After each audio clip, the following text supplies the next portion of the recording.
अगर बीमारी से बचना है तो आप ये फालतू दवाओं को ना खाएं। कम से कम वो दवाएं बिल्कुल ना खाएं जो दुनिया में कोई नहीं खा रहा है।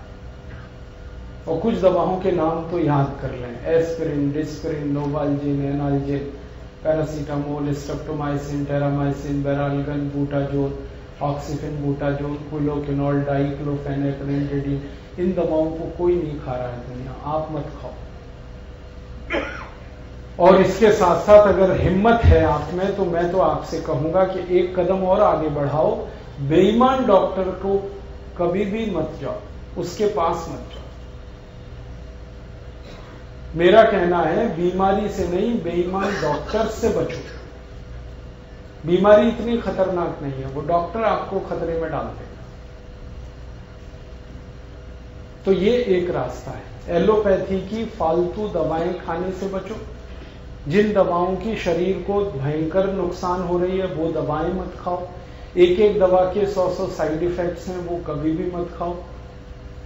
और ऐसे बेईमान डॉक्टर्स के पास मत जाओ जो फालतू ऑपरेशन करते हैं, बहुत सारी दवाएं लिखते हैं। एक बीमारी के लिए एक ही दवा काफी होती है। 15-20 दवाएं अगर डॉक्टर लिख रहा है तो समझ लेना बहुत बड़ा कमीशन खोर है। हाँ, एक ही मिनट में पता चलता है बेईमान कौन है और ईमानदार। आपको एक बीमारी है, एक ही दवा काफी है। चिकित्सा विज्ञान ये कहता है, सिद्धांततः ये कहा जाता है कि एक बार में एक दवा पर्याप्त होती है। अगर कोई डॉक्टर 15-20 दवाएं लिख रहा है, बीमारी एक ही है, तो समझ लो ये कमीशन के चक्कर में लिख रहा है।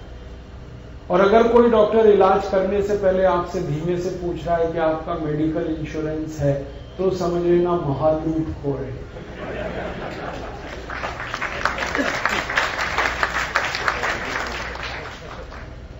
उसको क्या लेना देना आपको इंश्योरेंस है नहीं। वो तो पूछ इसलिए रहा है कि कितनी जेब काटूं इसकी, अंदाजा लगा रहा है। और ऐसे ऐसे लूट मची है। एक दो बात और कहूं, आप सब बुद्धिजीवी लोग हैं। एंजियोप्लास्टी का जब आप ऑपरेशन कराते हैं, आपको मालूम है उसमें कितनी बड़ी पोल और लूट है। एंजियोप्लास्टी में क्या होता है, एक छोटा सा स्प्रिंग आपके आर्टरीज में डालते हैं। रक्त लेकर जाने वाली जो वाहिकाएं हैं हृदय तक, उनमें कहीं रुकावट है तो उसको हटाने के लिए एक स्प्रिंग डालते हैं, उसको चौड़ा करने के लिए नली को। वो स्प्रिंग वही होती है जो बॉल पेन में आपने देखी है, बस उसके ऊपर एक मेडिसिन का कोट किया जाता है। वो स्प्रिंग मात्र 10 रुपए में बनती है और आपको जब डाली जाती है तो बिल उसका 1.5 से 2 लाख रुपए होता है। लूट की खुली छूट है एंजियोप्लास्टी। और अगर आप बिलासपुर में एंजियोप्लास्टी कराएं तो हो सकता है 60-70 हजार लगे। वही एंजियोप्लास्टी रायपुर कराएं तो लाख रुपए लगे। दिल्ली चले जाएं 1.5 से 2 लाख लगे। मुंबई चले गए तो 3 लाख तक लग सकता है। ऑपरेशन एक ही है, कीमत सब जगह अलग अलग। क्योंकि आज तक सरकार ने इस सर्विस को रेगुलेट करने का कोई कानून नहीं बनाया, इसलिए ये लूट मची। और एक बात बताऊं, ये जो एंजियोप्लास्टी ऑपरेशन है ये पूरी तरह सफल नहीं होता। आपको उसने स्प्रिंग डाल दी, अब सोचो ये आर्टरी है, थोड़ी देर के लिए सोचो, इसमें इतनी बड़ी स्प्रिंग डाल दी। अब जहां से जहां तक स्प्रिंग है वहां तो ब्लड का फ्लो अच्छा है, लेकिन स्प्रिंग के आगे और पीछे फिर ब्लॉकेज हो जाएगा, तब क्या करोगे? आपका तो 2 लाख बेकार हो गया।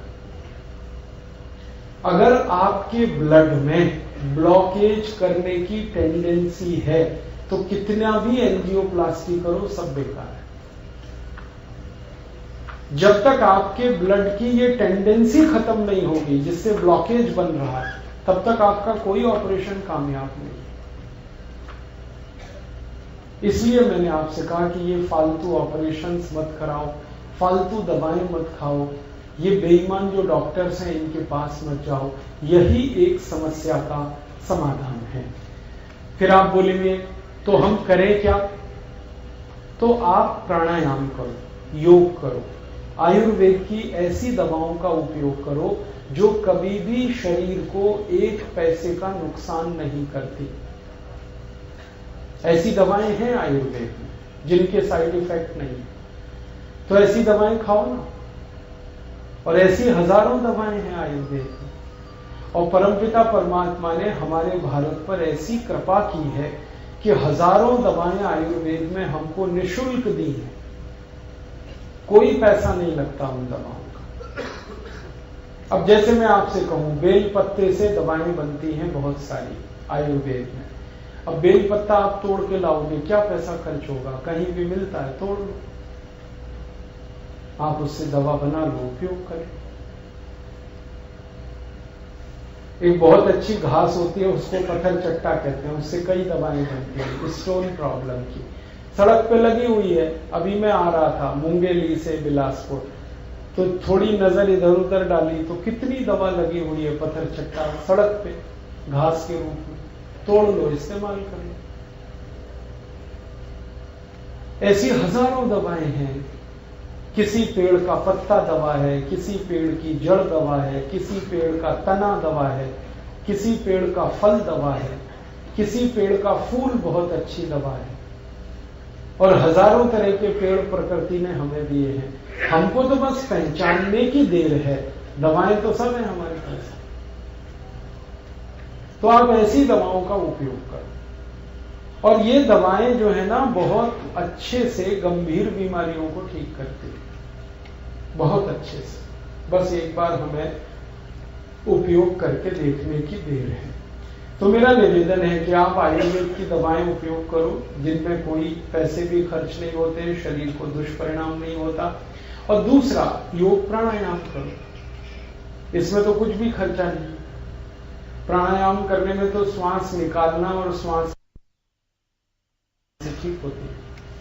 हाइपरटेंशन का ट्रीटमेंट नहीं है एलोपैथी में, और हाइपोटेंशन की तो दवा नहीं है एलोपैथी में। ये प्राणायाम से दोनों ठीक हो जाते हैं। अर्थराइटिस का कोई ट्रीटमेंट नहीं, गाउट का कोई ट्रीटमेंट नहीं, लेकिन प्राणायाम से ठीक होता है। हमारे शरीर में कई गंभीर बीमारियां हैं। माताओं को गर्भाशय में गांठ हो जाए, ट्यूमर हो जाए, कोई नहीं करेगा ठीक उसको एलोपैथी में, प्राणायाम से ठीक होता है। ब्रेन ट्यूमर ठीक होता है, यूट्रस ट्यूमर ठीक होता है, ओवरी का ट्यूमर ठीक हो जाता है, सर्विक्स का कैंसर ठीक होता है, थ्रोट कैंसर ठीक हो रहा है, ओसियोफेगस ट्यूब कैंसर ठीक हो रहा है। कैंसर में प्राणायाम काम कर रहा है और कैंसर ठीक हो रहा है। और कैंसर इतने अच्छे से ठीक हो रहा है कि अब अमेरिका के बहुत सारे वैज्ञानिक ये जानना चाहते हैं कि प्राणायाम से कैंसर कैसे ठीक हो रहा है। और इस काम के लिए उन्होंने पतंजलि योग पीठ के साथ समझौता किया है, मेमोरेंडम ऑफ अंडरस्टैंडिंग। और अब अमेरिकन साइंटिस्ट आने वाले हैं। जनवरी के महीने में बहुत बड़ा कॉन्फ्रेंस हो रहा है हरिद्वार में, इंटरनेशनल कॉन्फ्रेंस हो रहा है। उसमें आ रहे हैं बहुत सारे विशेषज्ञ ये सीखने जानने की कैंसर कैसे ठीक हो रहा है प्राणायाम से। तो जब प्राणायाम से कैंसर ठीक हो रहा है, डायबिटीज ठीक हो रही है, हाइपरटेंशन ठीक हो रहा है, अर्थराइटिस ठीक हो रहा है, दमा अस्थमा ठीक हो रहा है, ट्यूबरकुलोसिस ठीक हो रहा है, जो बीमारियां बिल्कुल लाइलाज मानी जाती हैं दुनिया में, वो ठीक हो रही हैं, तो हम क्यों ना इसका उपयोग करें, फालतू में एलोपैथी के चक्कर में पैसे बर्बाद करें।